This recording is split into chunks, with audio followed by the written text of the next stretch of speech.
Salam Bapak Ibu yang dikasihi Tuhan Yesus Kristus. Selamat malam bagi semua yang berada di Indonesia. Selamat sore bagi yang berada di Jerman dan selamat pagi bagi yang berada di Amerika dan Kanada. Kita bersyukur kepada Tuhan pada malam hari ini bisa bertemu kembali dalam pembelajaran firman di kelas Zoom Sema Adonai dan channel YouTube Cahaya Firman.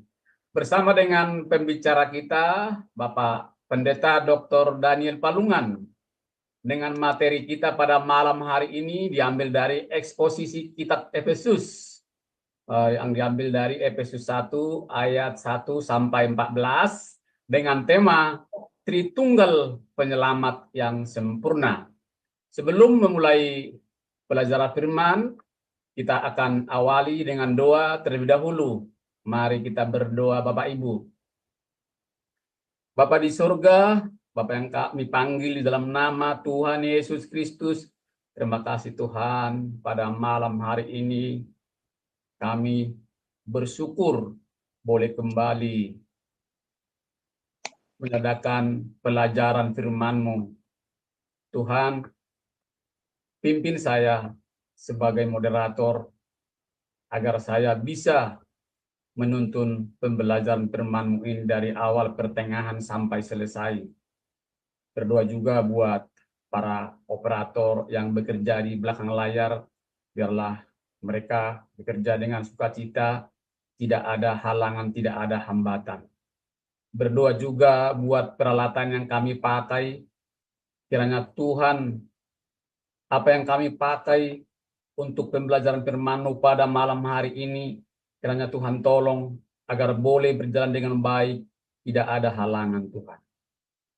Kami juga berdoa buat hamba-Mu, Bapak Daniel Palungan, yang menjadi pembicara pada malam hari ini, kiranya tutup bungkus dengan kuasa Roh Kudus-Mu, agar semua pelajaran firman yang disampaikan boleh berasal daripada Engkau Tuhan Yesus.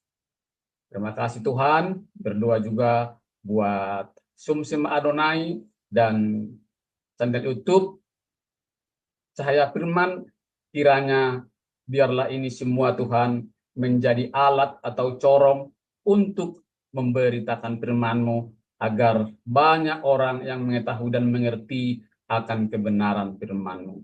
Dan juga kami yang mendengarkan di kelas Zoom maupun di live streaming atau di channel YouTube Cahaya Firman, kiranya Tuhan memberkati kami, berikan hikmat kepada kami agar semua yang mendengarkan boleh beroleh pengertian yang daripada-Mu. Terima kasih Tuhan. Kami alaskan doa permohonan kami ini hanya di dalam satu nama, yaitu anak-Mu Tuhan Yesus Kristus, Juru Selamat kami yang hidup. Haleluya. Amin. Baik Bapak Ibu, sebentar kita akan mendengarkan profil singkat dari pembicara kita pada malam hari ini. Persilakan.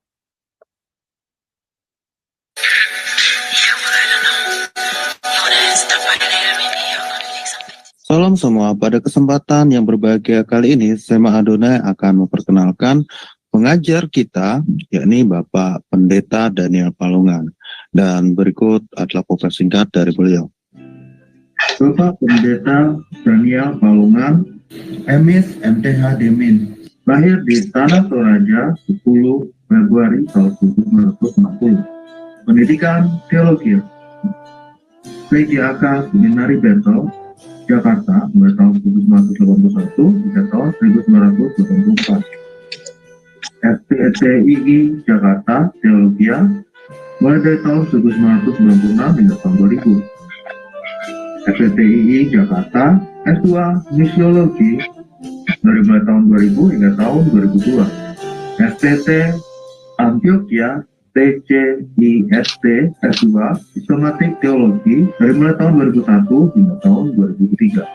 FTT Berkat di Ministry tahun 2002 hingga tahun 2004. Pelayanan Gembala GBI Jemaat Tola Gracia Ciledug, Tangerang. Ketua Bidang Teologia GPI Wilayah 6 DPD Banten mulai tahun 2015 hingga tahun 2023. Pendiri dan Ketua STT Shalom Nusantara mulai tahun 2001 hingga tahun 2013. Pendiri dan terlibat di divisi O sejak tahun 2021. Gembala di Sema Adonai Ibadah Online. Karya menulis buku Kingdom Speaker. Pedoman praktis menggali Alkitab.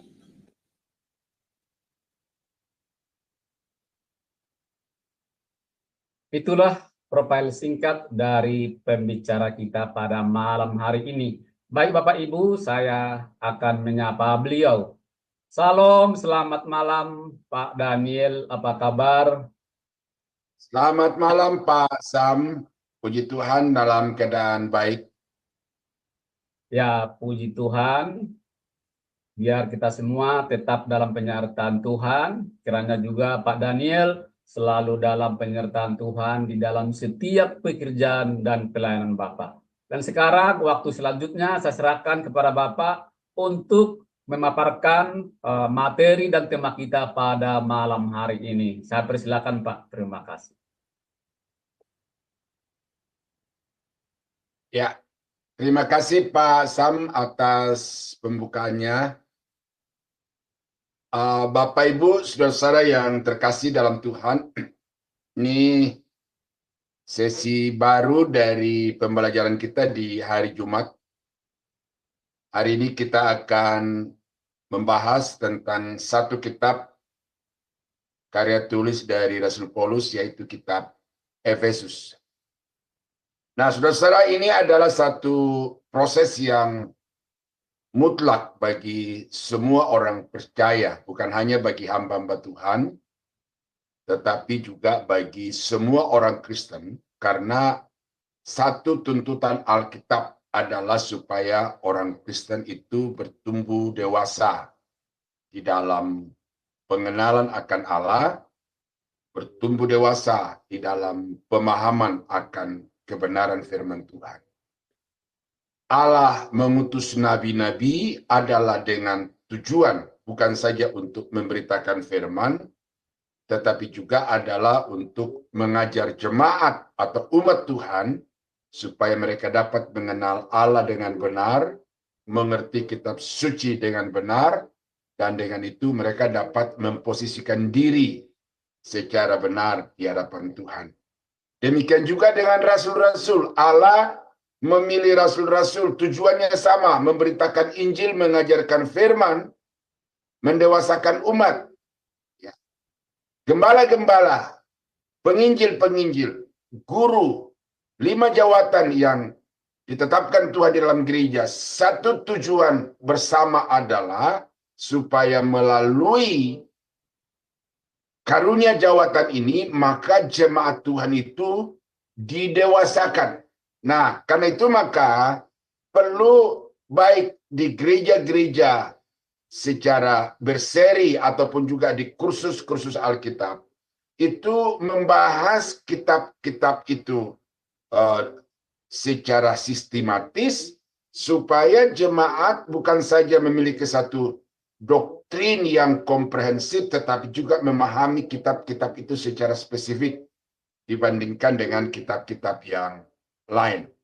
Nah, kalau saudara belajar di sekolah teologi, ada 3 mata pelajaran yang punya fokus yang sama, tetapi bidang pembahasan yang berbeda. Yang pertama itu adalah eksposisi. Ini pelajaran yang membahas setiap kitab itu, ayat demi ayat, perikop demi perikop, dan pasal demi pasal, sampai akhir. Jadi disampaikan secara berurutan. Apa isi, apa doktrin yang sedang dibahas di dalam kitab itu. Nah, itu eksposisi. Yang kedua, itu adalah pengantar, ya, atau pembimbing ke dalam PL atau PB. Nah, maksudnya adalah dari mata pelajaran itu peserta didik, mahasiswa-mahasiswa dan juga atau jemaat juga itu dapat memahami garis besar setiap kitab itu. Siapa penulisnya, kepada siapa ditulis, tahun berapa ditulis, apa ciri khasnya, kemudian garis besarnya apa saja. Nah, itu namanya pembimbing. Nah, kemudian yang ketiga itu adalah introduksi. Jadi ada introduksi PL, ada introduksi PB, ada yang introduksi 1, introduksi 2, gitu. Jadi tergantung waktu yang disediakan oleh sekolah. Nah, apa maksud dari introduksi ini adalah mempelajari tentang latar belakang kitab-kitab itu. Situasi sosial, situasi ekonomi, situasi geografi pada masa-masa di mana kitab-kitab itu ditulis. Nah, jadi 3 pelajaran itu secara bersama-sama mau memperlihatkan sisi-sisi dari masing-masing kitab itu, dan kalau ini dikombinasi secara baik, maka pada akhirnya jemaat atau peserta didik itu akan mendapatkan satu pemahaman yang komprehensif, mendasar dari setiap kitab di dalam Alkitab itu. Nah, jadi saudara, kita akan mencoba pada malam ini untuk memulai dengan membahas kitab Efesus. Ya, ini tidak ada maksud apa-apa kenapa ini yang lebih dulu kita pilih, tetapi karena ini muncul ya di dalam pikiran pada saat awal apa yang mau disampaikan sesudah doktrin Roh Kudus. Nah, sebelum kita membahas kitab Efesus ini, kita baca dulu satu bagian yang pada malam ini kita akan coba expose ya, apa yang terkandung di dalam bagian itu. Efesus pasal 1 ayat 1 sampai 14. Dari Paulus, Rasul Kristus Yesus, oleh kehendak Allah, kepada orang-orang kudus di Efesus, orang-orang percaya dalam Kristus Yesus, kasih karunia dan damai sejahtera dari Allah Bapa kita dan dari Tuhan Yesus Kristus menyertai kamu. Terpujilah Allah dan Bapa Tuhan kita Yesus Kristus, yang dalam Kristus telah mengaruniakan kepada kita segala berkat rohani di dalam surga. Sebab di dalam Dia Allah telah memilih kita sebelum dunia dijadikan, supaya kita kudus dan tak bercacat di hadapannya. Dalam kasih Ia telah menentukan kita dari semula oleh Yesus Kristus untuk menjadi anak-anak-Nya sesuai dengan kerelaan kehendak-Nya, supaya terpujilah kasih karunia-Nya yang mulia yang dikaruniakannya kepada kita di dalam Dia yang dikasihinya. Sebab di dalam Dia dan oleh darah-Nya kita beroleh penebusan, yaitu pengampunan dosa menurut kekayaan kasih karunia-Nya yang dilimpahkannya kepada kita di dalam segala hikmat dan pengertian. Sebab Ia telah menyatakan rahasia kehendak-Nya kepada kita sesuai dengan rencana kerelaannya, yaitu rencana kerelaan yang dari semula ditetapkannya di dalam Kristus sebagai persiapan kegenapan waktu untuk mempersatukan di dalam Kristus sebagai kepala segala sesuatu, baik yang di surga maupun yang di bumi.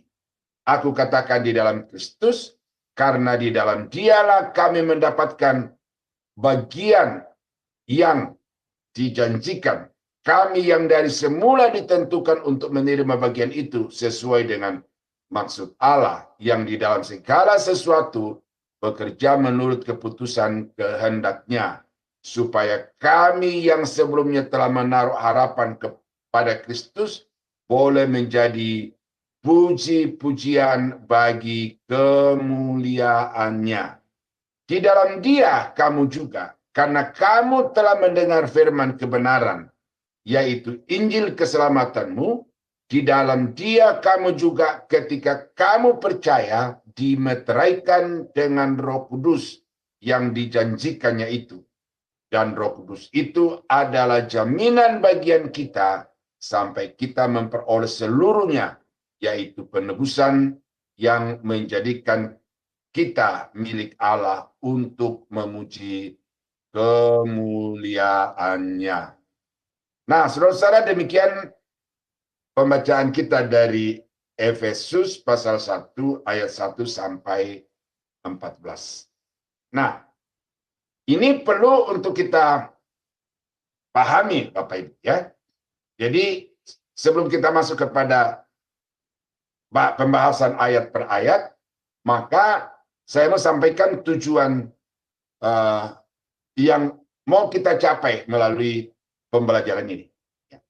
Yaitu jemaat dapat memahami pokok-pokok spesifik yang dibahas di dalam kitab Efesus. Spesifik di sini artinya yang membedakan Efesus dari kitab-kitab yang lain.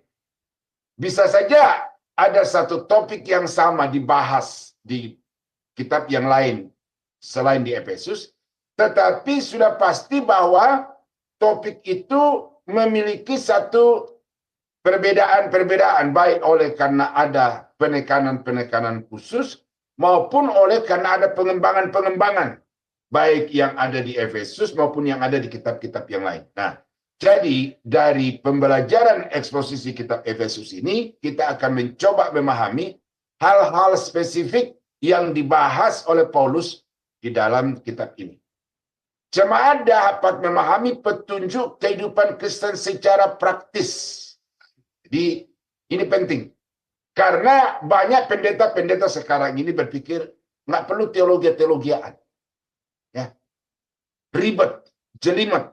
Yang penting prakteknya. Karena itu maka banyak pendeta-pendeta itu tidak peduli masalah studi biblikal, studi sistematis, teologis. Pokoknya yang penting mereka menghimbau jemaat hidup sesuai dengan himbauan itu, mereka anggap sudah berhasil.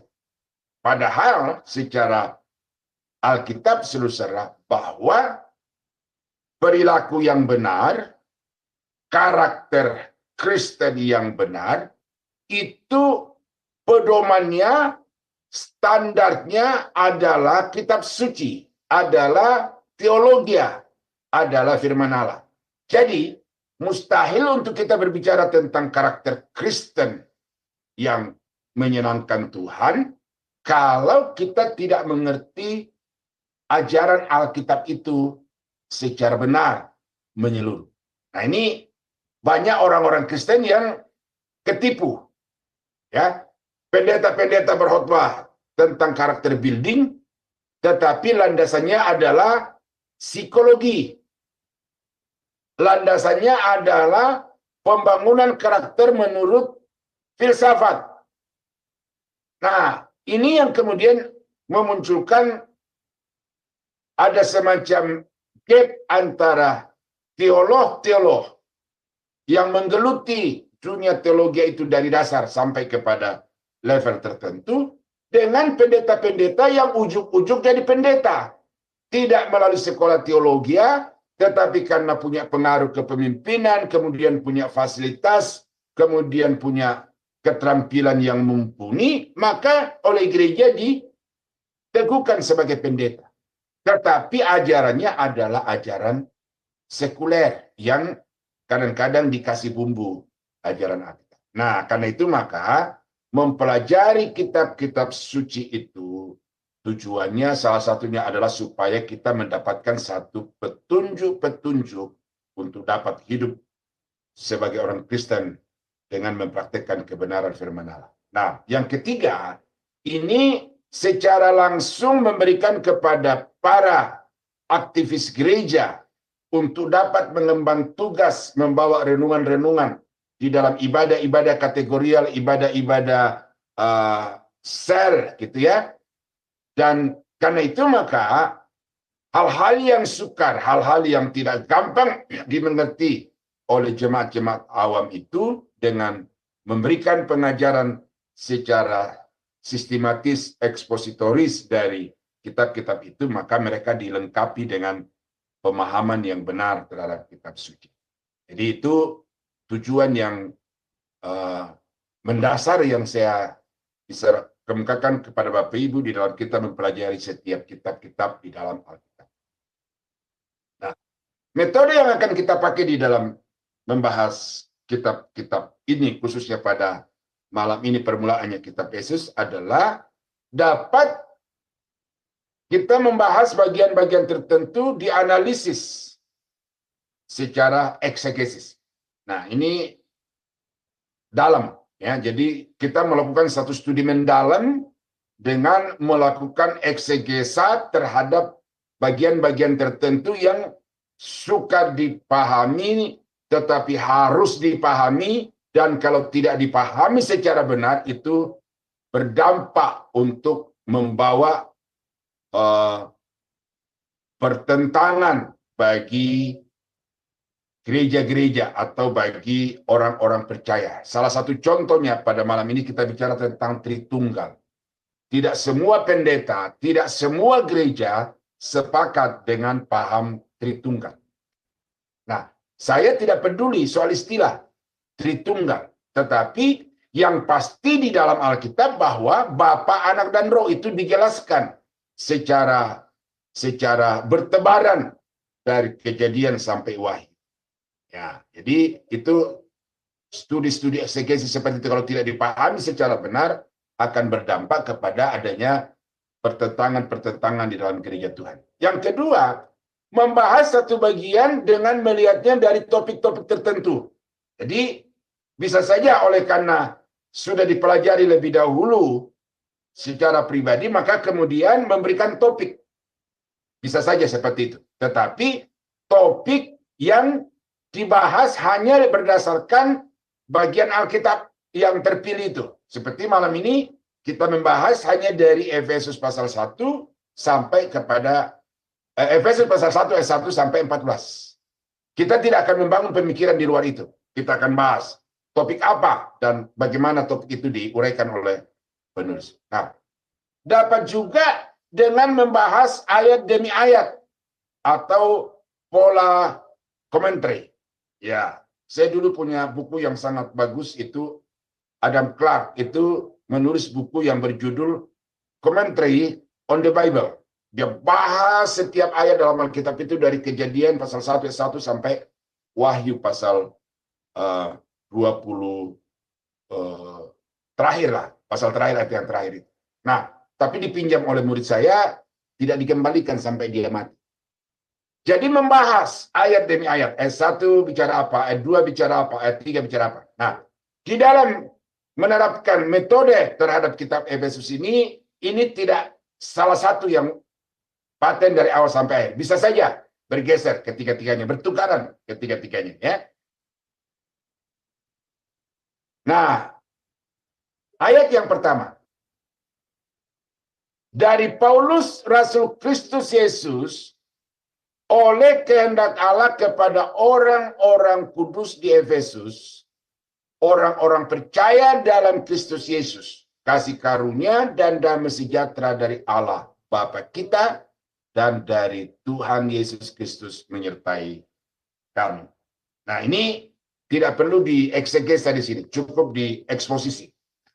Dari dua ayat ini Bapak Ibu, ini sudah sangat syarat dengan doktrin sebenarnya, ya. Tetapi sebelum masuk kepada doktrin itu, kita bahas dulu tentang proses kerasulan Paulus. Karena Paulus ini bukanlah orang yang seangkatan dengan Petrus, Yohanes, Yakobus, dan lain-lain sebagainya. Pada waktu Yesus memilih 12 rasul itu Paulus masih bernama Saulus. Orang yang begitu berpegang teguh kepada ajaran Taurat, ajaran Yudaisme. Jadi ketika Yesus datang membawa ajaran-ajaran yang dipandang oleh kelompok penganut paham Yudaisme ini sebagai sesuatu yang bertentangan atau melebihi daripada apa yang ditetapkan di dalam kitab Taurat itu, maka mereka bereaksi secara negatif terhadap Yesus yang adalah penganjur ajaran yang mereka nilai sebagai bertentangan dengan kitab Taurat itu. Nah, pada waktu itu Saulus bukan kelompok rasul-rasul. Tetapi baru di dalam Kisah Rasul pasal 9, ya, dikisahkan di situ bagaimana Saulus dengan pengalaman yang begitu luar biasa, spektakuler, Tuhan menyatakan diri kepadanya, itu merupakan titik balik dari kehidupan Saulus yang tadinya adalah penganiaya jemaat, yang tadinya adalah momok bagi jemaat, yang tadinya adalah antikristus. Ketika dalam perjalanan dari Yerusalem ke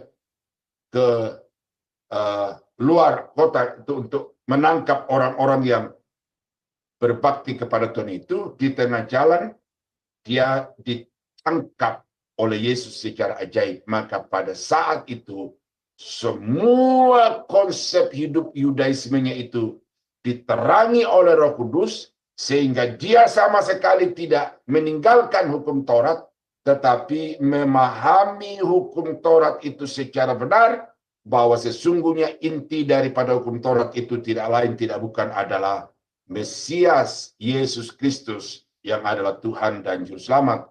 Dan dari saat itu dia mulai beralih dari memfungsikan hidupnya.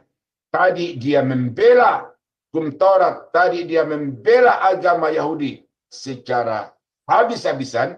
Sekarang dia membela Injil, membela Yesus dengan mempertaruhkan nyawa. Nah, jadi kerasulan Paulus itu adalah kerasulan, prosesnya itu secara spesifik, dan ini Paulus katakan di sini oleh kehendak Allah.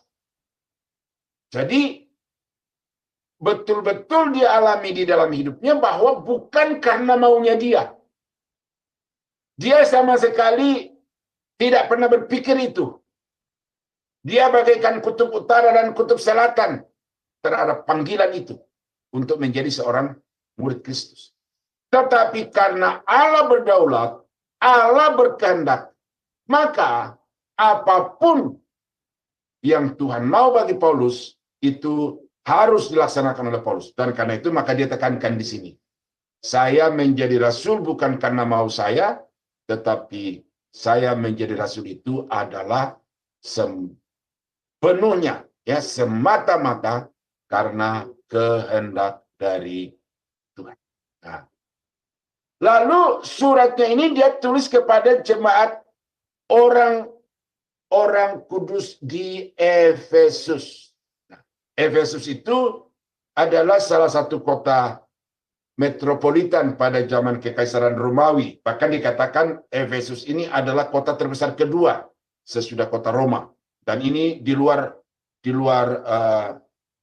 kota Roma, yaitu di luar Eropa Barat. Ini dia ada di daerah Turki, daerah Asia Kecil. Tapi kota ini berkembang begitu luar biasa dan merupakan wilayah kekuasaan dari Kekaisaran Romawi. Nah, disitulah Paulus mendirikan jemaat ini. Nah, kemudian beberapa waktu dia dibawa oleh proses pengadilan sampai ke kota Roma. Akhirnya di kota Roma Paulus dipenjara. Dari penjara di kota Roma inilah kurang lebih tahun 60, ya, kurang lebih tahun 60-an itu Paulus menulis surat ini kepada jemaat orang-orang kudus. Nah, apa arti orang-orang kudus di sini? Adalah orang-orang yang dipisahkan dari orang dunia. Ya, jadi kudus itu tidak semata-mata murni, bersih, suci, tetapi kudus itu artinya juga dipisahkan. Ya, dipisahkan.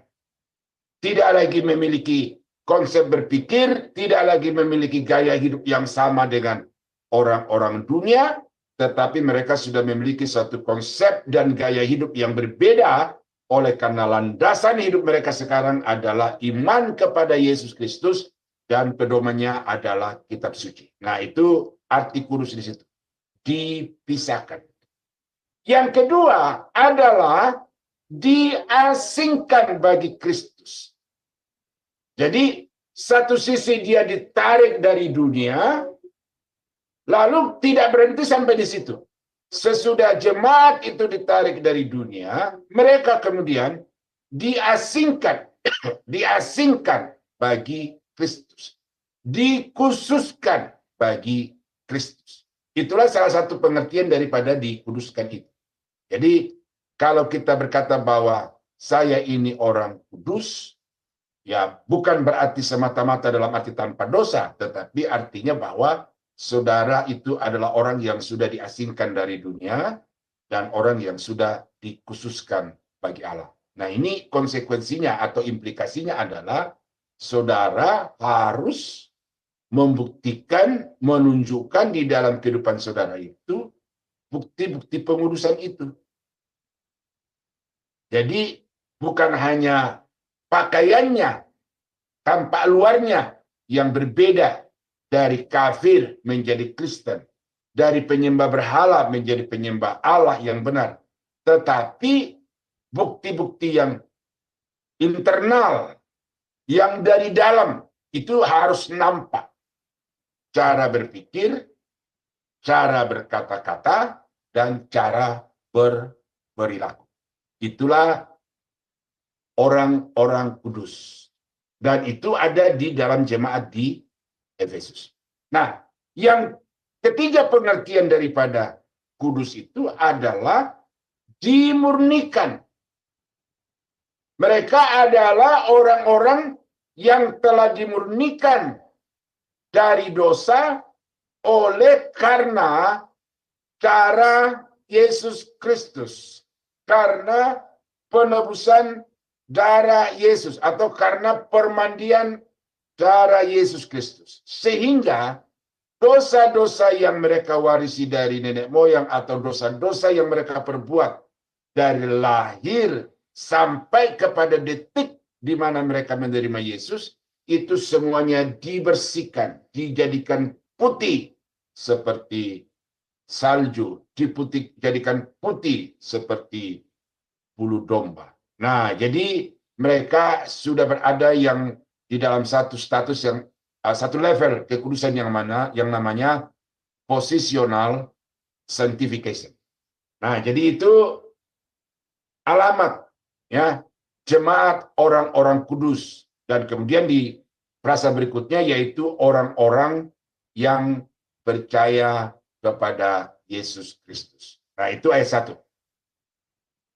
Nah, ayat yang kedua, Bapak Ibu melihat di sini bahwa doa berkat Rasul Paulus itu didasarkan pada dua pribadi. Kasih karunia dan damai sejahtera dari Allah. Siapa Allah itu? Yaitu Bapa kita dan Tuhan Yesus Kristus.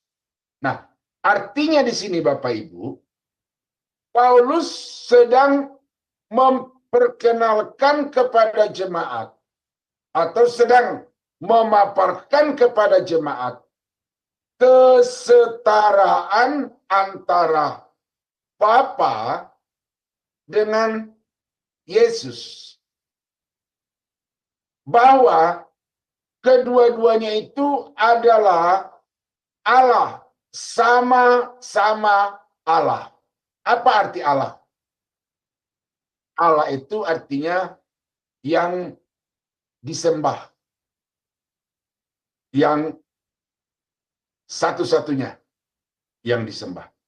Tuhan itu artinya yang berdaulat penuh, yang berkuasa penuh, pemilik satu-satunya. Itu beda antara Allah dengan Tuhan. Nah, jadi Paulus secara terang-terangan mengatakan bahwa yang Allah itu bukan hanya Bapa.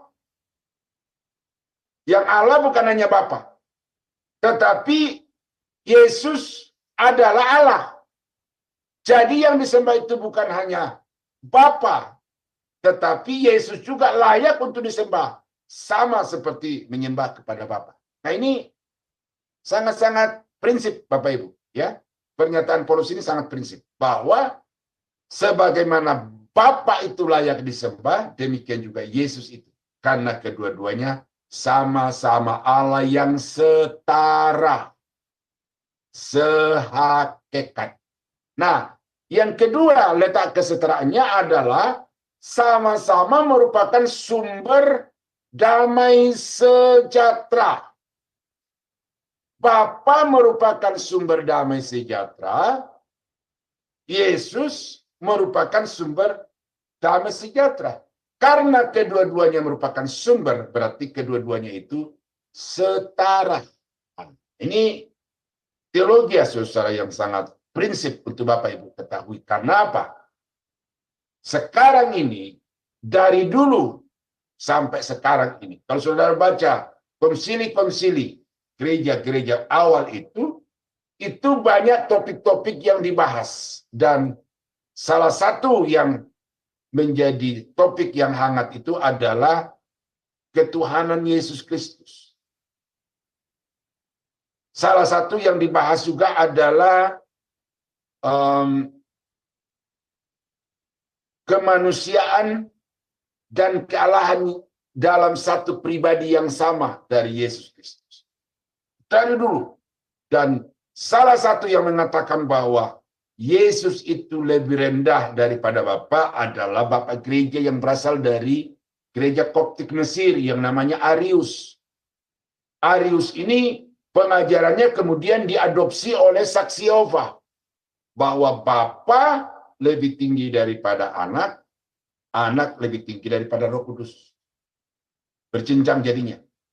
Itu prinsip keyakinan dari Saksi Yehova yang juga sebenarnya pada awal-awal gereja kurang lebih abad ke-3 dan ke-4 itu sudah ada oleh Arius dari Mesir.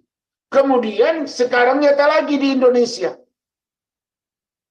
Ada pendeta-pendeta di Indonesia yang terang-terang mengatakan bahwa Yesus bukan Tuhan. Ada pendeta-pendeta di Indonesia yang tidak lagi mau memakai kata Yesus.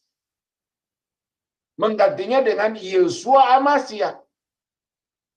Apa implikasi dari ajaran-ajaran itu, Bapak Ibu? Ya. Berarti mereka itu secara sengaja, secara sadar, mereka telah mengajarkan ajaran Paulus itu secara korup. Ya. Paulus jelas mengatakan bahwa Yesus dan Bapa itu sama-sama Allah, sehakikat, setara, sederajat. Dan Yesus itu Tuhan dan Juru Selamat. Nah, jadi saya tegaskan ini Bapak Ibu karena saya lebih percaya kepada apa yang dikatakan oleh Alkitab lebih daripada apa yang dikatakan oleh pendeta-pendeta yang walaupun kalibernya kaliber internasional. Ya. Banyak pendeta-pendeta yang kaliber internasional tetapi doktrinnya doktrin asumsi. Tetapi kalau saya percaya kepada ajaran Alkitab bahwa Yesus itu adalah Tuhan dan Juru Selamat. Nah, jadi itu isi pasal 1, ayat 1 dan 2, Bapak. Ya, saya perbanyak uraiannya supaya Bapak Ibu bisa lebih paham. Ya. Nah, kemudian dari ayat 3 sampai kepada ayat yang ke-14 itu doktrin yang dibahas di sana selain doktrin Allah juga adalah doktrin keselamatan, doktrin soteriologi.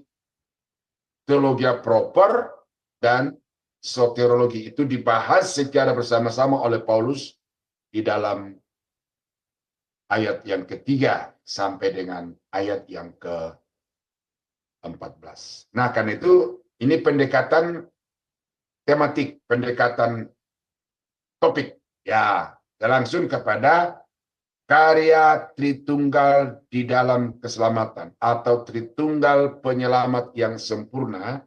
Dan dari kitab Efesus ini kita akan mencoba untuk membahas apa-apa saja yang dikerjakan baik oleh Bapa, apa yang dikerjakan oleh Yesus, dan apa yang dikerjakan oleh Roh Kudus dalam kaitannya dengan penyelamatan orang-orang berdosa. Nah, yang pertama yang dikerjakan oleh Bapa adalah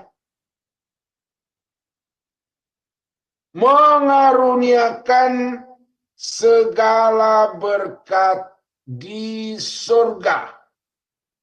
Ya. Terpujilah Allah dan Bapa Tuhan kita Yesus Kristus yang dalam Kristus telah mengaruniakan kepada kita segala berkat rohani di dalam surga. Jadi hal-hal surgawi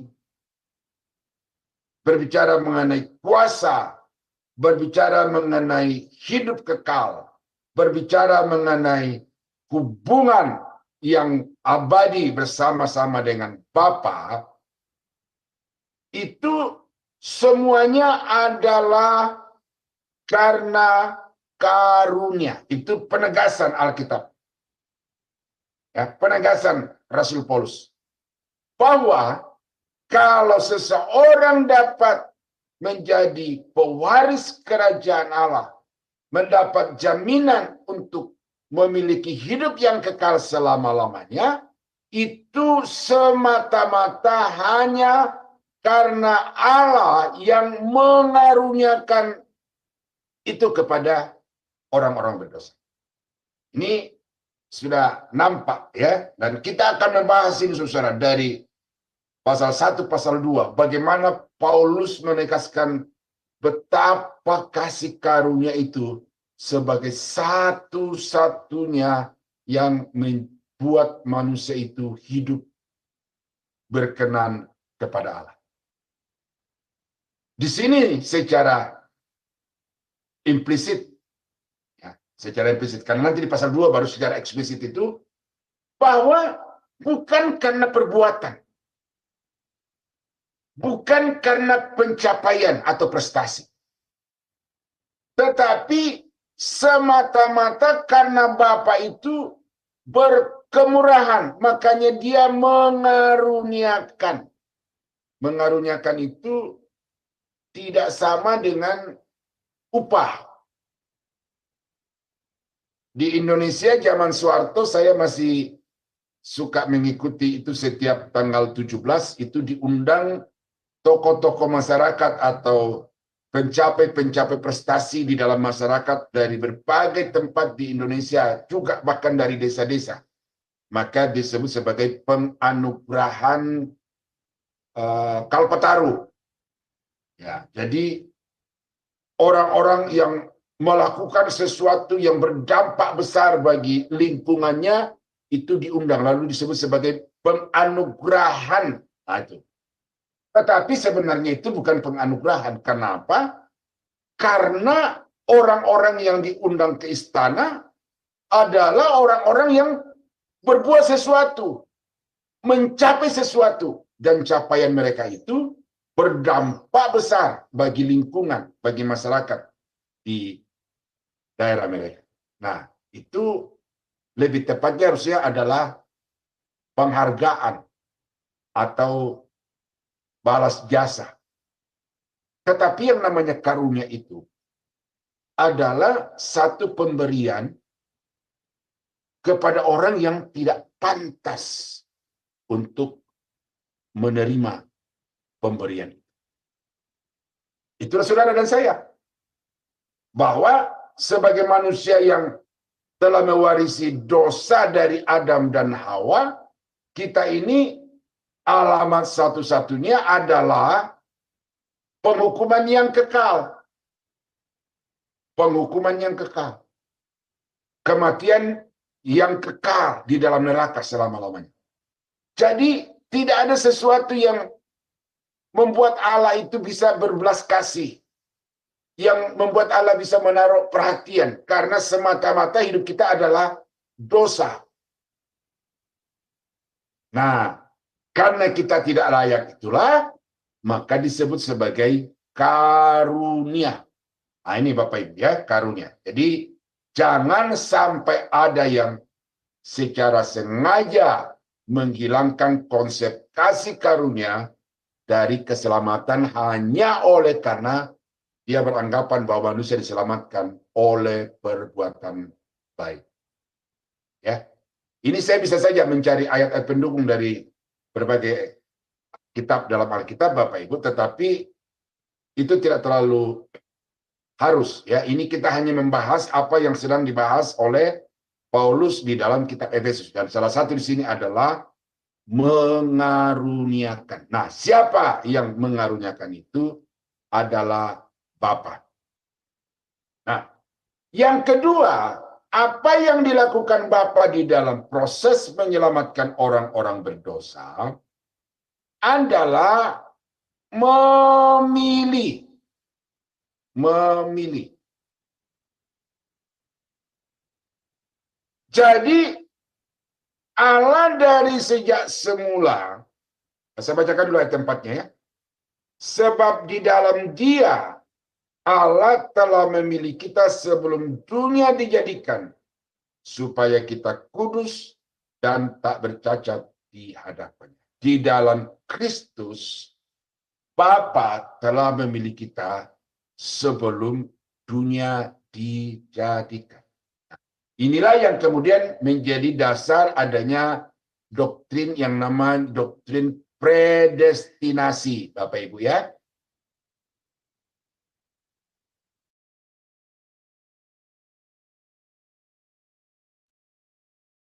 Saudara akan membaca itu dari pikiran Calvin yang kemudian melahirkan gereja aliran Calvinis.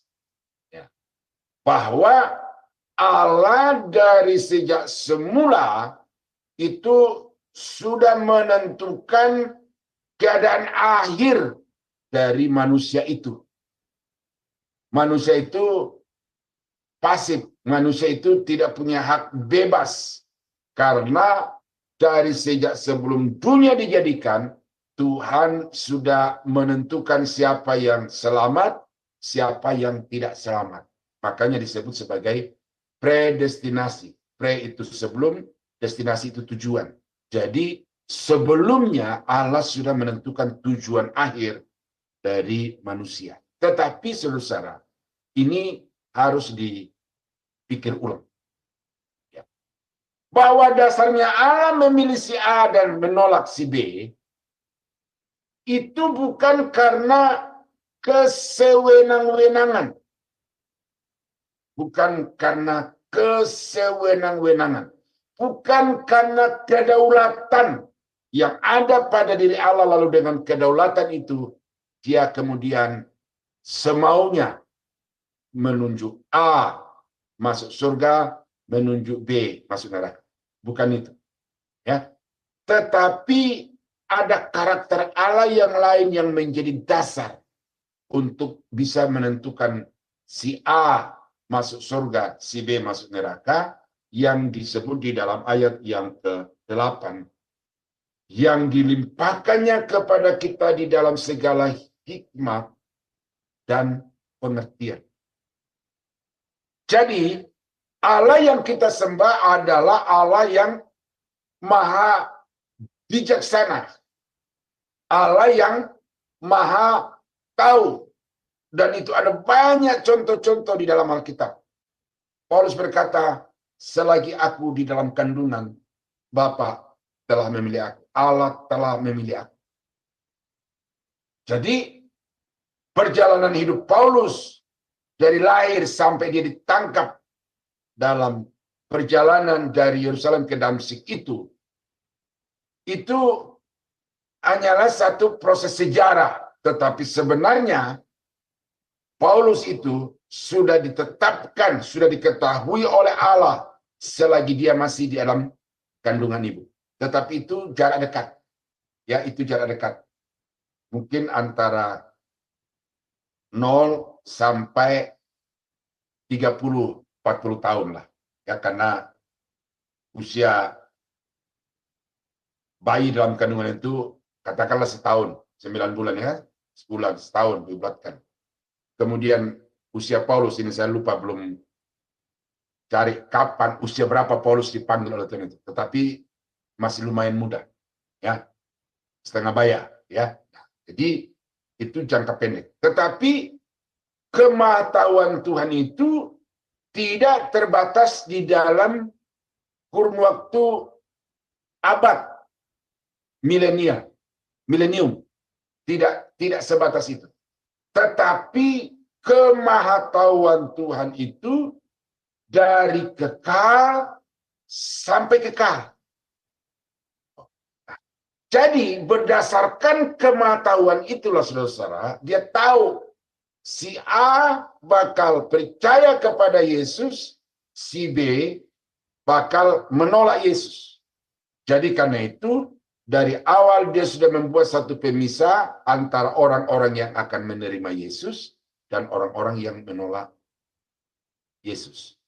Mengapa Tuhan memilih Yakob lalu mengasihi Yakob lalu membenci Esau? Itu bukan karena Tuhan pilih kasih. Bukan karena Tuhan mau menodai kesuciannya dengan memiliki rasa benci kepada Esau. Kan? Tetapi Esau dengan mempergunakan kehendak bebasnya, ya, mempergunakan kehendak bebasnya, memilih untuk semangkok kacang merah daripada hak kesulungan dari kaum Israel.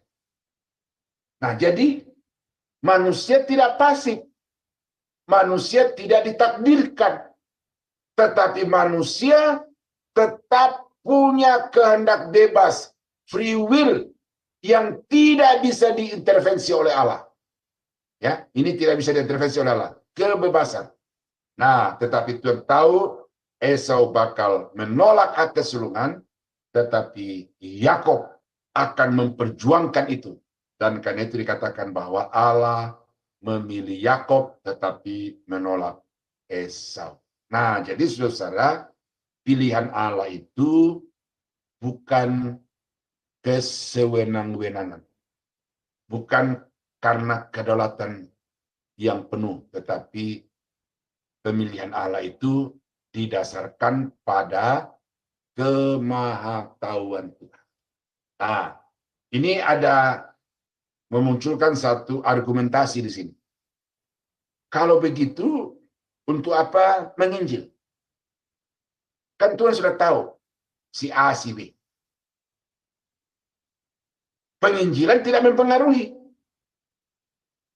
Tetapi saudara, ini Bapak Ibu mesti catat ini, dan ini juga yang harus menjadi dasar Sema Adonai atau cahaya firman ini untuk memandangkan firman itu.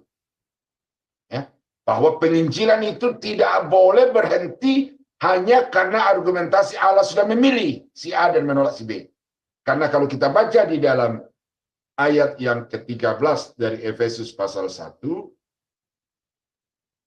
ya, bahwa pemeteraian kepemilikan Allah atas orang-orang pilihan itu. Nah ini. Pemeteraian kepemilikan Allah atas orang-orang pilihan Allah terjadi pada saat firman diberitakan dan mereka percaya firman itu. Ya, di dalam Dia kamu juga karena kamu telah mendengar firman kebenaran, yaitu Injil keselamatanmu. Di dalam Dia kamu juga ketika kamu percaya, ya, percaya pada saat mereka mendengarkan firman kebenaran, saat itu terjadi pemeteraian. Jadi pilihan, ya, pemilihan Allah sebelum dunia dijadikan tidak boleh menghentikan tanggung jawab penginjilan, tetapi justru penginjilan itu harus diintensifkan karena pilihan Allah itu baru akan diwujudkan, direalisasikan pada seseorang ketika dia mendengarkan Injil. Nah, itu yang pertama, bahwa Injil itu harus diberitakan karena pemeteraian atas orang-orang percaya itu baru terjadi ketika mereka mendengarkan Injil. Nah, jadi karena itu saudara, maka teruslah memberitakan Injil, ya, terus memberitakan Injil sampai pada batas air hidup saudara dan berdayakan semua potensi di dalam diri saudara untuk memberitakan Injil. Nah, itu yang kedua yang Bapak lakukan bagi orang-orang percaya untuk diselamatkan, yaitu memilih. Nah, yang berikut apa yang Bapak lakukan berdasarkan Efesus untuk menyelamatkan orang berdosa di dalam ayat yang kelima. Ya. Dalam kasih ia telah menentukan kita dari semula. Menentukan kita dari semula oleh Yesus Kristus untuk menjadi anak-anaknya. Jadi bersamaan dengan pilihan berdasarkan kemauan itu, pada saat yang bersamaan, kita, orang-orang percaya kepada Yesus itu juga telah ditetapkan oleh Allah untuk menjadi anak-anaknya di dalam Yesus Kristus. Ya, di dalam Yesus Kristus. Berarti di sini Bapak Ibu, ada satu konsep di sini yang disebut sebagai konsep adopsi, yaitu orang-orang yang percaya itu dijadikan sebagai anak. Nah, di dalam Alkitab ada dua istilah yang dipakai untuk anak. Ya, yang pertama itu adalah huios, ya, anak. Ini dikenakan untuk Yesus, ya. Yesus adalah huios tuteu, anak Allah atau anak dari Allah. Itu anak yang bukan dilahirkan secara biologis. Karena itu Yesus bukan anak biologis daripada Bapa di surga. Ya. Nah, lalu yang kedua itu adalah anak biologis. Itu namanya teknon. Ya. Teknon ini bisa anak perempuan, bisa anak laki-laki. Jadi itu netral dia. Kalau huios itu jenisnya itu, kalau di dalam bahasa Yunani itu ada jenis itu, genre itu namanya maskulin. Nah, tapi kalau teknon itu adalah anak, baik perempuan maupun laki-laki, yang dilahirkan di dalam keluarga, maka itu disebut sebagai teknon. Jadi setiap Bapak Ibu menikah punya anak, nah itu teknon. Nah, saudara dan saya itu tidak teknonnya Allah, bukan. Tetapi saudara dan saya itu adalah huiosnya Allah. Jadi kita ini anak-anak yang tidak dilahirkan secara biologis oleh Allah, tetapi kita diadopsi untuk menjadi anak-anak Allah. Nah, itu ada satu konsep bagaimana, bukan hanya di dunia timur, tapi juga ada di Indonesia sekarang itu, bagaimana yang bukan darah daging, yang bukan anak itu, tetapi kemudian diadopsi menjadi anak. Itu melalui proses hukum, ya. Dan itu juga berlaku di dalam kehidupan bangsa Yahudi pada waktu itu. Jadi ada satu proses. Itu yang dilakukan oleh Bapa untuk menyelamatkan orang-orang berdosa. Nah, apa yang dilakukan oleh anak di dalam menyelamatkan orang-orang berdosa berdasarkan Efesus pasal 1 dikatakan di dalam ayat yang ke-7. Sebab di dalam Dia, di dalam Yesus, dan oleh darahnya kita beroleh penebusan, yaitu pengampunan dosa menurut kekayaan kasih karunia-Nya. Jadi Yesus itu adalah penebus, redeemer. Mengapa konsep penebusan ini muncul? Ya, sekali lagi dari latar belakang budaya ya, latar belakang budaya, dan ini ada di setiap bangsa di mana-mana ya, di Indonesia suku-suku bangsa itu ada penggadaian dengan aturan-aturan yang berbeda-beda. Nah, konsepnya adalah kita manusia ini sudah tergadai kepada dosa. Dalam Roma pasal 7 ayat 14. Kita ini terjual di bawah kuasa dosa. Tetapi tidak beli tuntas. Kita hanya tergadai. Masih bisa ditebus. Nah, di dalam budaya orang-orang Yahudi itu, kalau ada seorang yang menjadi budak dari orang-orang kaya di dalam masyarakat, maka saudaranya, familinya, keluarganya itu punya hak untuk memberikan harga tebusan kepada keluarga mereka yang miskin itu, sehingga menjadi budak dari orang-orang kaya. Jadi itu ada satu proses transaksi.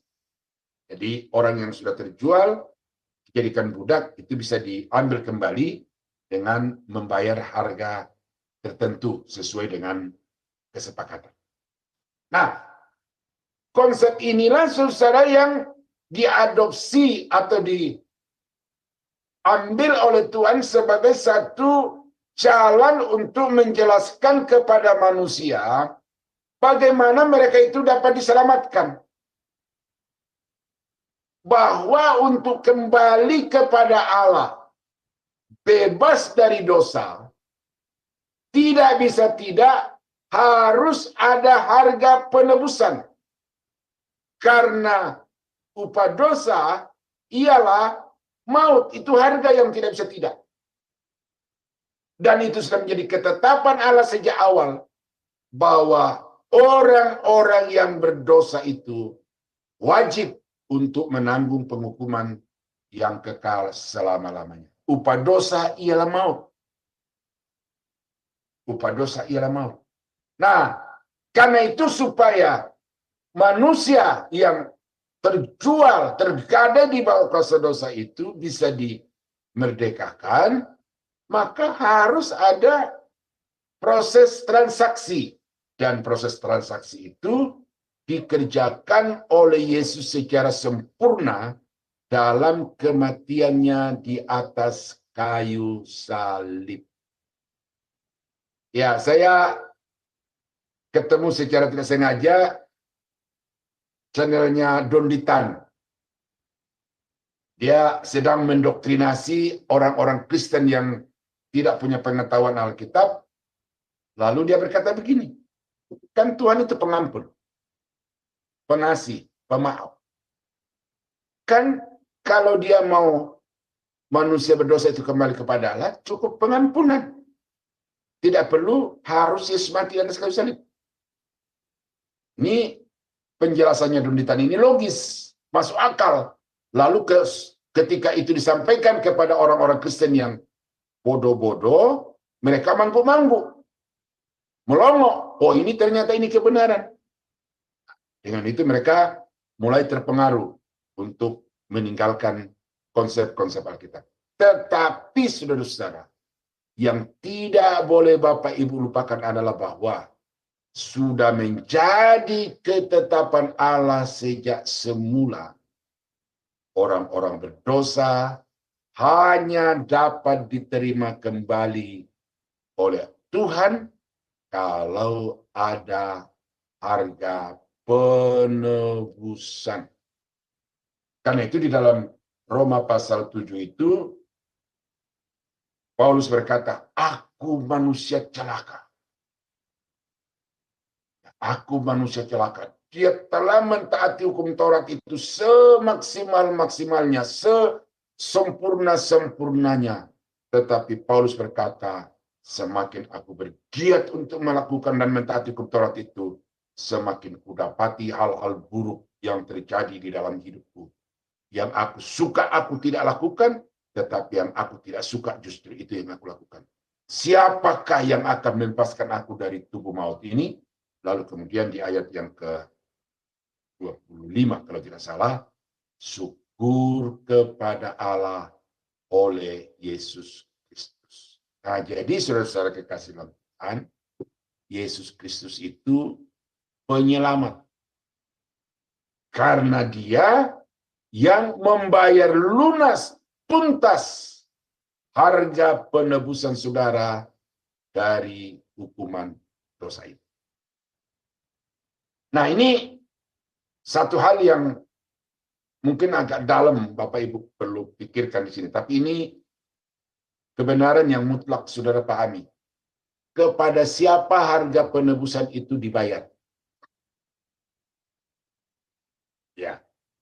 Kalau saudara punya tanah, saudara gadaikan, atau motor, saudara gadaikan kepada seseorang karena membutuhkan uang secara mendesak. Maka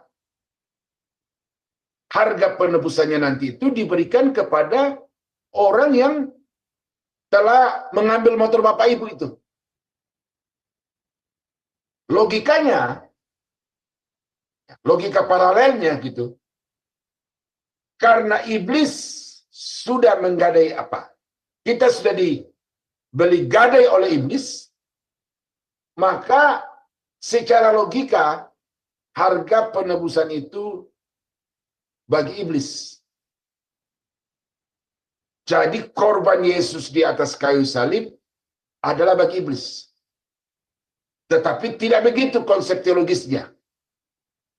Bahwa harga penebusan Yesus dengan mencurahkan darahnya di atas kayu salib itu dibayar bukan kepada iblis, tetapi dibayar kepada Allah, kepada Bapa. Jadi yang menuntut harga penebusan itu adalah Bapa. Mengapa?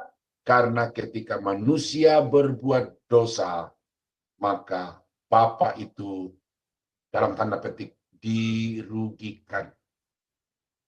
Kepemilikannya hilang, dan karena itu harga penebusan itu diberikan kepada Bapa. Jadi Yesus mati sama sekali bukan untuk iblis, tetapi Yesus mati di atas kayu salib adalah untuk memenuhi semua tuntutan Tuhan bagi orang-orang berdosa. Karena itu kematiannya adalah kematian yang memuaskan hati Bapa di surga. Nah, jadi saudara-saudara, itu penebusan. Dengan demikian, tanpa korban darah Yesus di atas kayu salib, tidak akan mungkin ada penyelamatan. Makanya pendeta-pendeta hebat yang bodoh, saya harus katakan dari tempat ini, bahwa perbuatan baikmu, sesempurna apapun perbuatan baikmu, itu tidak cukup untuk menyelamatkanmu dari hukuman karena dosa. Ya, saya tegaskan ini. Dan nanti di dalam pasal 2 kita akan melihat Paulus akan menekankan itu lagi. Tetapi saya sudah sampaikan ini berdasarkan dengan kematian Kristus di atas kayu salib. Bahwa hanya dengan curahan darah Yesus, orang-orang berdosa diselamatkan. Jadi tanpa kematian, tidak akan ada kehidupan. Donditan, bodoh. Pendeta-pendeta yang mengatakan Yesus bukan juru selamat, lebih bodoh lagi. Ya, ini kasar Bapak Ibu, tetapi bukan kasar karena apa, tetapi ini tegas. Ya, tegas. Saya mau katakan kepada Bapak Ibu bahwa tanpa pengorbanan Yesus di atas kayu salib, tidak akan mungkin ada pengampunan dosa, tidak akan mungkin ada keselamatan kekal selama-lamanya. Nah, yang berikut apa yang dikerjakan oleh oleh Yesus adalah ayat yang ke-10 dikatakan. Atau saya baca mulai dari ayat 9. Sebab ia telah menyatakan rahasia kehendaknya kepada kita sesuai dengan rencana kerelaannya, yaitu rencana kerelaan yang dari semula telah ditetapkannya di dalam Kristus sebagai persiapan kegenapan waktu untuk mempersatukan, ya, untuk mempersatukan di dalam Kristus sebagai kepala segala sesuatu, baik yang di surga maupun yang di bumi. Nah, latar belakangnya begini. Ketika manusia hidup di dalam kekudusan, manusia itu menyatu dengan Bapa, dengan Allah. Tidak ada batas. Manusia pradosa di Taman Eden itu bisa berhadapan muka dengan Tuhan. Bisa berdiskusi, berkomunikasi secara langsung dengan Bapa. Karena tidak ada jarak. Manusia sempurna dalam kesucian, Allah sempurna. Jadi menyatu. Tetapi ketika manusia jatuh dalam dosa, itu hubungan itu menjadi putus. Putus. Manusia terpisah dari Allah selama-lamanya. Apapun usaha. Kalau saudara pernah kuliah di Psikologi, ada buku kecil yang ditulis untuk proses penginjilan dari pelayanan mahasiswa itu. Namanya 4 Hukum Rohani. Jadi manusia itu dengan Allah digambarkan seperti ada tanah datar, tetapi kemudian di tengah-tengahnya ada jurang yang sangat dalam. Dan apapun yang dilakukan oleh manusia untuk menjembatani jurang pemisah ini, baik dengan etika moral, agama, filsafat, tidak ada satupun yang bisa menghubungkan antara dua bagian tanah yang terpisah dengan jurang yang dalam itu. Nah, lalu di dalam buku 4 Hukum Rohani itu, baru dua bagian tanah yang terpisah itu bisa terseberangi ketika ada salib terlentang di atas jurang itu. Nah, jadi kita melihat dari konsep pemikiran penulis buku 4 Hukum Rohani itu, bahwa apapun yang dilakukan oleh manusia untuk kembali kepada Allah itu sama sekali tidak memadai. Tidak memadai. Mau buat baik apa saja, mau aktif ibadah kayak macam apa saja, tidak akan memadai. Oleh karena itu mutlak diperlukan adanya pemersatu, jalur penghubung, dan pemersatu itu di sini adalah Yesus Kristus. Ya, Yesus Kristus. Maka dengan demikian, tidak ada jalan untuk seseorang sampai kepada Bapa kecuali melalui Yesus Kristus. Keselamatan tidak ada di luar Kristus.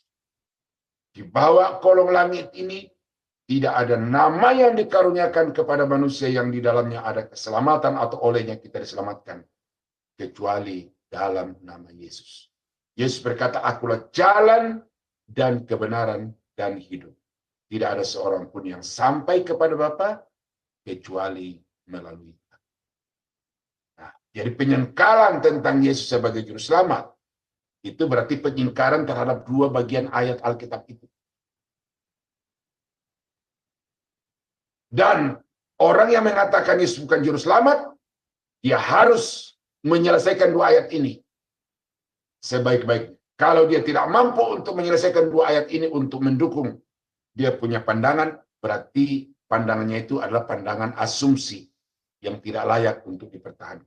Nah, jadi saudara-saudara kekasih dalam Tuhan, kita sungguh patut mengucap syukur kepada Bapa oleh karena Dia telah mengutus Yesus ke dalam dunia ini yang melalui korbannya di atas kayu salib. Kita orang-orang yang tadinya jauh terpisah dari Allah, itu sekarang bisa kembali bersatu, ya. Kita kembali menyatu dengan Dia. Nah, kemudian apa yang dikerjakan Roh Kudus? Jadi Bapa, Anak. Nah, yang dikerjakan Roh Kudus di dalam proses menyelamatkan orang berdosa itu ada di ayat yang ke-13. Yaitu bahwa di dalam Dia kamu juga ketika kamu percaya dimeteraikan dengan Roh Kudus. Ya. Konsep pemateraian ini saudara mesti melihat itu, dan masih ada sampai sekarang tetapi dengan istilah yang berbeda, yaitu pengesahan kesepakatan, pengesahan undang-undang, pengesahan transaksi jual beli. Dulu itu ada di cincin raja. Tidak ada yang bisa mencap sesuatu itu sah atau tidak kecuali cincin raja. Makanya cincin raja itu adalah meterai. Kalau raja sudah mengatakan sah, dia cap, berarti itu sah. Ini saya lupa-lupa ingat ini ya. Saya lupa-lupa ingat. Kalau tidak salah, Yusuf di Mesir itu oleh Firaun diberikan cincin meterai itu. Sehingga Firaun berkata, hanya takhta ini yang membedakan aku dari engkau. Tetapi semua kekuasaan, bahkan apapun yang engkau pikirkan dan perintahkan itu, semua orang-orang Mesir harus tunduk kepadamu. Dan itu sah. Nah, ini hanya sekedar mengingat saja Bapak Ibu. Jadi, pemeteraian di sini sama seperti sekarang itu cap, gitu, stempel. Nah, apa yang menstempel kita bahwa kita ini sudah sah menjadi anak Allah, tidak lain adalah Roh Kudus. Nah, ini Roh Kudus. Jadi ketika orang itu percaya menerima Yesus sebagai Tuhan dan Juru Selamat, pada saat yang bersamaan Roh Kudus itu masuk ke dalam orang itu didiami Roh Kudus, orang itu serta-merta menjadi milik Allah selama-lamanya. Karena itu Roh Kudus tidak pernah keluar lagi Bapak Ibu. Karena ada juga ajaran yang mengatakan bahwa Roh Kudus itu masuk ke dalam seseorang, keluar lagi. Ya, ini kita sudah bahas di doktrin Roh Kudus. Ya, tetapi ini ajaran yang juga terus berkembang, dan saya harus juga terus-menerus menegaskan bahwa karena Roh Kudus itu adalah meterai keselamatan Bapak Ibu, maka Roh Kudus itu tidak mungkin suatu ketika dia cap saudara, kemudian ketika yang lain dia keluar. Hanya karena berdasar kepada perjanjian lama. Doa Daud terutama, Tuhan jangan engkau ambil rohmu daripadaku. Saul dicabut roh Allah dari dirinya. Lalu dengan dasar itu dikatakan bahwa sekarang ini Roh Kudus itu masih bisa keluar dari orang percaya. Kalau begitu berarti apa? Keselamatan seseorang itu spekulasi juga jadinya. Karena keselamatan seseorang itu dikatakan sah kalau Roh Kudus itu terus menempel, cap orang. Nah, karena itu maka yang kedua yang juga Roh Kudus lakukan di sini bagi orang-orang percaya untuk diselamatkan adalah menjamin. Jadi roh pada satu sisi itu adalah cap yang mensahkan kepemilikan Allah atas orang-orang percaya, saudara dan saya. Tetapi pada sisi yang lain, Roh Kudus itu adalah penjamin yang menggaransi. Nah, kalau sampai yang menggaransi itu berubah, nah ini implikasi teologiasnya sangat serius. Berarti apa? Berarti Roh Kudus bisa berubah. Kalau Roh Kudus bisa berubah, berarti Allah bisa berubah. Padahal kita percaya dan Alkitab mengatakan bahwa Allah itu tidak pernah berubah. Padanya tidak ada bayangan karena perubahan di dalam kitab Yakobus. Alkitab mengatakan Yesus tetap sama dulu, sekarang dan sampai selama-lamanya. Nah, kalau begitu, Roh Kudus itu bagaimana? Kalau dia bukan Allah, dia berubah. Bisa berubah. Tetapi kalau Roh Kudus itu adalah Allah, ya tidak mungkin berubah. Tetapi karena Alkitab mengatakan bahwa Bapa, Anak, dan Roh itu adalah ketiga yang esa, setara sehakikat. Berarti Roh Kudus juga adalah Allah, maka itu sebabnya Roh Kudus tidak mungkin berubah. Maka Roh Kudus itu dijadikan sebagai penjamin.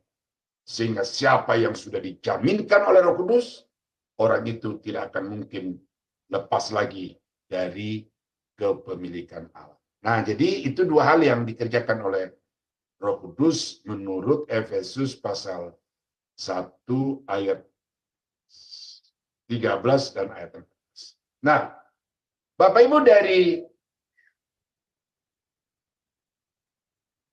perikop ini, ya, ayat 3 sampai dengan ayat 14 Efesus pasal 1, kita melihat di situ bahwa Allah itu esa. Bukan Allah itu tunggal, tetapi Allah itu esa. Esa itu artinya apa? Compound number. Seperti Adam dan Hawa menyatu, itu dikatakan juga esa. Ehad, esa. Padahal ada dua. Adam, Hawa. Makanya Bapa, Anak, dan Roh itu esa. Bukan tunggal. Nah, jadi makanya saya pakai istilah Tritunggal ya di dalam topik pembahasan kita pada malam ini, karena Bapa, Anak, dan Roh itu tiga-tiganya adalah Allah dan tidak bisa dipisahkan. Ketiga-tiganya berkarya dalam menyelamatkan orang berdosa.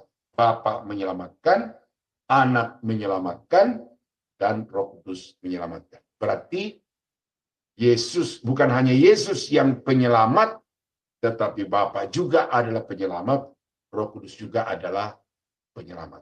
Jadi Bapa, Anak, dan Roh Kudus adalah penyelamat yang sempurna. Mengapa sempurna? Karena kalau dia sudah mengatakan si A saya selamatkan, maka si A ini tidak akan pernah mungkin lagi bisa lepas dari Tuhan selama-lamanya. Nah, jadi demikianlah Bapak Ibu pembahasan pertama dari Efesus pasal 1 ayat 1 sampai 14 ya. Nanti pada sesi kedua kita masih akan membahas Efesus pasal 1 ayat 1 sampai ayat 14 ini, tetapi dari sudut pandang yang lain. Ya. Kalau sekarang itu dari sudut pandang penyelamatan Allah, nanti dari sisi yang lain kita akan bahas ke depan itu tujuan penyelamatan Allah menurut Efesus pasal 1 ayat 1 sampai ayat 14. Tuhan Yesus memberkati. Saya kembalikan kepada Pak Sam untuk memandu selanjutnya. Baik, terima kasih Pak Daniel atas pemaparannya materi kita pada malam hari ini. Sebelum kita lanjutkan ke sesi tanya jawab, kalau masih ada waktu, kita akan mendengarkan terlebih dahulu pengumuman untuk beberapa hari ke depan. Ibu Aling dipersilakan. Ya, baik. Terima kasih Pak Sam. Baik Bapak Ibu sekalian, saya akan membacakan acara-acara Sema Adonai ke depannya ya. Ya, sudah tampak di layar ya Bapak Ibu. Baik, setelah kelas ini masih ada kelas terakhir ya Bapak Ibu di Sema Adonai, yaitu di jam 21.00 waktu Indonesia Barat. Dan kita akan belajar seperti biasa di kelas hari Jumat ini, di jam 21 adalah tentang materi buku sejarah penebusan. Dan kita sudah masuk ke seri yang ke-7 ya Bapak Ibu. Dan ini adalah sesi yang ketiga dengan tema 8 kali Musa naik ke Gunung Sinai bagian pertama. Dan yang menjadi narasumbernya itu seperti biasa adalah Pak Pendeta Dr. Yudi Lengkong MTH dan moderatornya adalah Ibu Heni. Selanjutnya di hari Sabtu 31 Agustus 2024 di jam 19.00 waktu Indonesia Barat di Sema Adonai sudah akan ada kembali kelas pembelajaran firman. Dan kita akan belajar tentang materi menggali kebenaran Alkitab dengan benar. Dan ini sudah masuk sesi yang ketiga ya Bapak Ibu, dengan tema menafsirkan Alkitab sesuai jenis sastranya. Dan yang menjadi narasumbernya seperti biasa adalah Pak Pendeta Dr. Hudus Pardede MTH dan moderatornya adalah Ibu Aling sendiri. Selanjutnya masih di hari yang sama ya Bapak Ibu, di hari Sabtu, di jam 21.00 waktu Indonesia Barat, masih ada kelas pembelajaran firman Tuhan terakhir di Sema Adonai. Dan seperti biasa, di hari Sabtu jam 21 ini kita akan belajar tentang materi bahasa Ibrani. Dan ini sudah masuk sesi yang ke-12 ya Bapak Ibu, dengan tema Hebrew Words Patterns yang akan dibawakan oleh Pak Evangelis Erikson Ritonga BTH dan moderatornya adalah Bro Agus. Selanjutnya ini adalah renungan pagi Sema Adonai Bapak Ibu, diadakan setiap hari mulai dari hari Senin sampai dengan Sabtu, dimulai dari jam 5.30 pagi dan dilayani oleh hamba-hamba Tuhan yang sangat memberkati.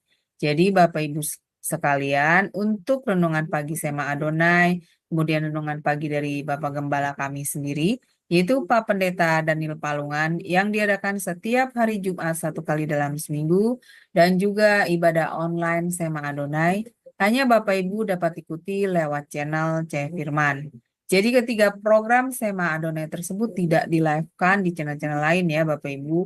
Oleh karena itu bagi Bapak Ibu yang belum mensubscribe channel kami, channel C Firman, tolong subscribe channel YouTube baru kami, sehingga Bapak Ibu bisa mengikuti keseluruhan acara-acara Sema Adonai lewat channel C Firman, terutama yang tidak di-live-kan di channel-channel lain ya Bapak Ibu. Dan tolong bantu share juga Bapak Ibu channel C Firman ini kepada yang lain, sehingga semakin banyak juga orang yang bisa mengikuti keseluruhan acara-acara Sema Adonai lewat channel C Firman. Dengan begitu Bapak Ibu telah membantu channel kami, channel C Firman, untuk menjadi semakin berkembang dan menjadi berkat lagi bagi banyak orang. Terima kasih Bapak Ibu atas perhatiannya. Saya kembalikan kepada Pak Sam sebagai moderator. Dipersilakan. Baik, terima kasih Ibu Aling.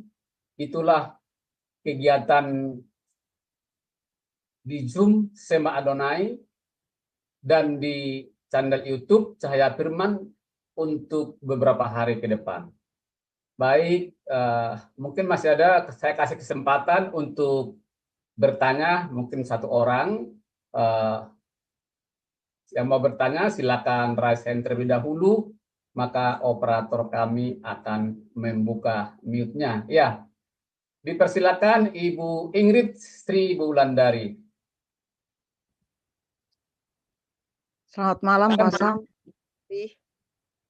Buat kesempatan bertanyanya juga Pak Daniel untuk firmannya.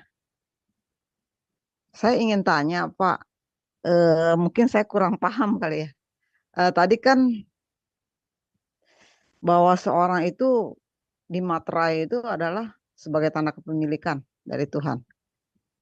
Dan itu Roh Kudus tidak akan meninggalkan dia. Nah itu kan Pak dari pihak Tuhan, pasti demikian. Nah sekarang kalau manusianya sendiri yang kemudian setelah dia menerima murtad,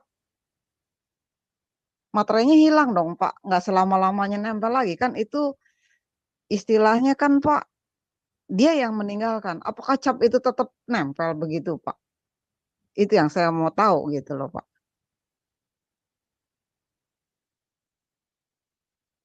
Langsung. Ya, silakan Pak Daniel. Ya, jadi Ibu Ingrid harus membedakan mana orang Kristen, mana orang yang sudah dimeteraikan. Nah, tadi saya memang sempat mencari di dalam ingatan saya itu, mengapa penginjilan itu harus terus dilakukan. Ya, artinya pilihan itu tidak boleh memberhentikan penginjilan.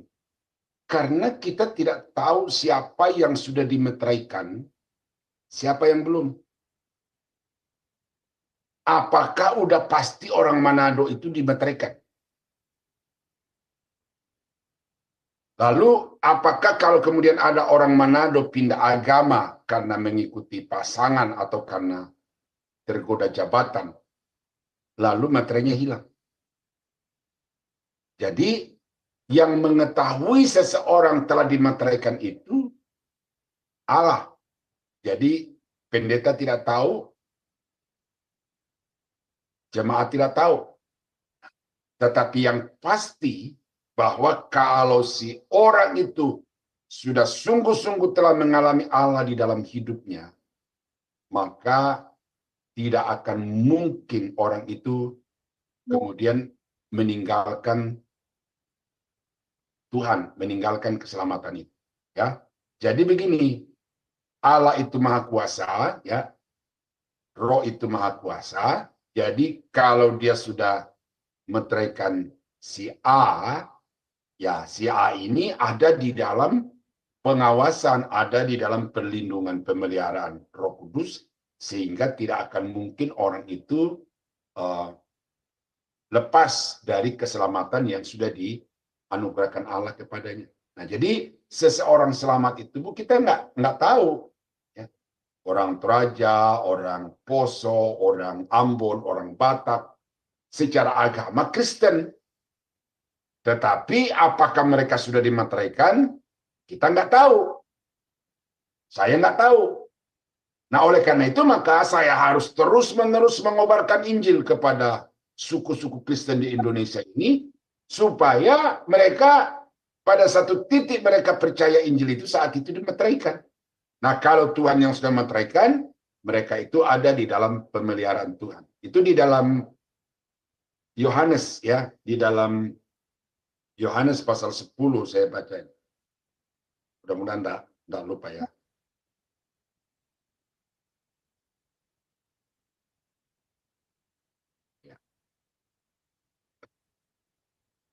Yohanes 10 ayat yang ke 27 saya baca sampai 29 ya. Ya. Domba-dombaku mendengarkan suaraku dan aku mengenal mereka dan mereka mengikuti aku. Dan aku memberikan hidup yang kekal kepada mereka dan mereka pasti tidak akan binasa. Jadi siapa yang sudah dikaruniai oleh Yesus dengan kehidupan kekal itu tidak akan binasa sampai selama-lamanya, dan seorang pun tidak akan merebut mereka dari tanganku. Ayat 29. Bapakku memberikan mereka kepadaku lebih besar daripada siapapun, dan seorang pun tidak dapat merebut mereka dari tangan Bapa. Tuh, jadi orang yang sudah diselamatkan itu ada di dalam jaminan Allah, Yesus, Bapa dan Roh Kudus, dan karena itu tidak ada satu kekuatan yang bisa merebut mereka dari tangan Bapa. Nah, sekarang masalahnya adalah bagaimana kalau orang itu secara rela, karena dia ada kehendak bebas. Nah, di sini.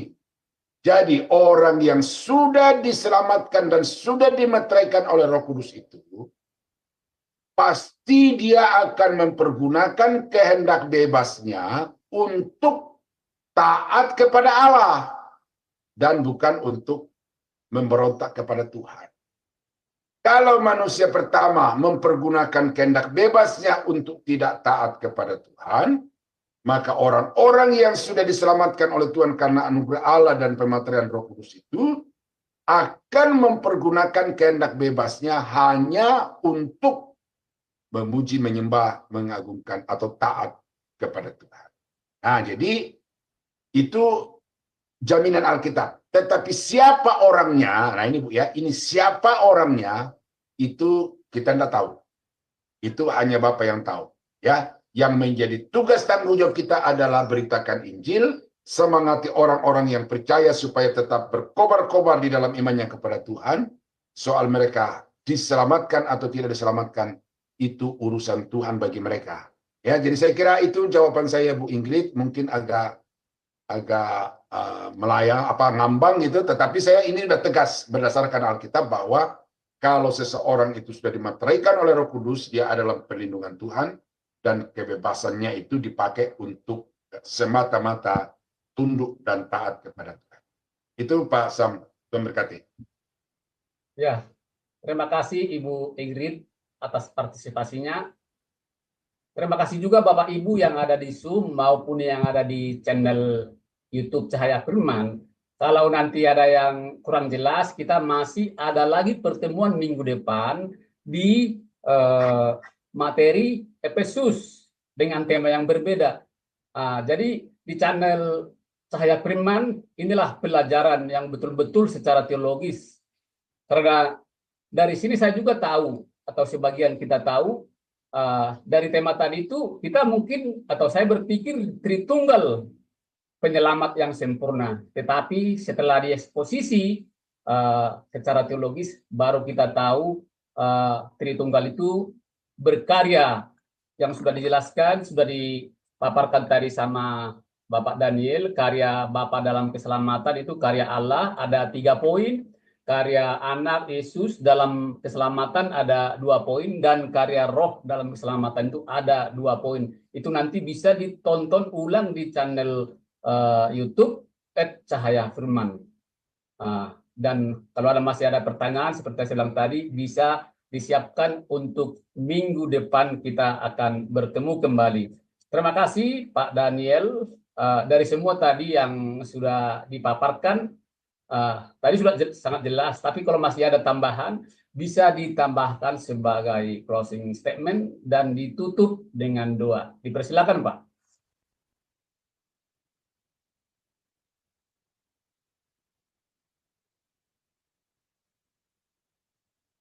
Mute-nya belum dibuka, Pak. Ya, tadi Pak Sam mengatakan bahwa Bapak mengerjakan 3, Yesus mengerjakan 2, dan anak Roh Kudus mengerjakan 2. Ya, memang hanya itu yang terdapat di dalam Efesus pasal 1 ayat 3 sampai 14. Kalau kita mau sampaikan secara sistematis di tempat-tempat lain dalam Alkitab masih ada. Jadi karena ini kita hanya sebatas kitab Efesus, maka hanya itu ya. Jadi yang pasti bahwa dari kitab Efesus itu jelas baik Bapa, Anak maupun Roh Kudus itu sama-sama berkarya di dalam menyelamatkan orang berdosa. Dan karena dia penyelamat, berarti ketiga-tiganya adalah Allah sepenuhnya. Tuhan Yesus memberkati. Bapak Ibu, mari kita tunduk kepala, kita berdoa. Bapa di surga, terima kasih karena Tuhan sudah berkati pembelajaran Alkitab pada malam ini, dari awal sampai pada akhirnya. Kami mengucap syukur ada pencerahan-pencerahan, ada penambahan wawasan baru, dan juga ada pendalaman pemahaman. Karena itu Bapak, kiranya melalui proses pembelajaran ini kami semakin didewasakan di dalam Tuhan, sehingga dengan demikian kami akan semakin hidup menyenangkan hati-Mu. Rekan-rekan hamba-hambamu yang terlibat secara langsung dalam pelayanan ini, baik di depan layar, di belakang layar, biar Tuhan yang Kau berkati mereka dan terus kobarkan semangat pelayanan dalam hati mereka, supaya mereka dapat terus membaktikan diri sampai pada batas waktu yang Tuhan tetapkan bagi mereka. Kami akan mengakhiri kelas ini, dan kiranya Tuhan tolong mampukan kami juga untuk masuk di dalam kelas lanjutan pada malam ini. Kami berdoa, kami mengucap syukur, mengakhiri kelas ini di dalam nama Yesus Tuhan dan Juru Selamat kami. Haleluya. Saudara-saudara yang dikasihi Tuhan, kiranya anugerah dari Allah Bapa di dalam surga, damai sejahtera dari Tuhan kita Yesus Kristus, serta persekutuan kuat kuasa Roh Kudus, kiranya menyertai kita sekalian dari sekarang sampai selama-lamanya. Dalam nama Yesus, kami akhiri kelas pembelajaran eksposisi kitab Efesus pada malam ini. Haleluya. Amin. Amin. Baik, Bapak Daniel, terima kasih pengajarannya pada malam hari ini yang memberkati kami semua. Kiranya menjadi berkat juga bagi semua yang mendengarkan di kelas Zoom Sema Adonai maupun di live streaming di channel YouTube @Cahaya Firman. Terima kasih Bapak Ibu, sampai di sini pembelajaran kita pada malam hari ini. Sampai jumpa minggu depan dengan materi yang sama dan tema yang berbeda. Selamat malam, Tuhan Yesus memberkati. Salam.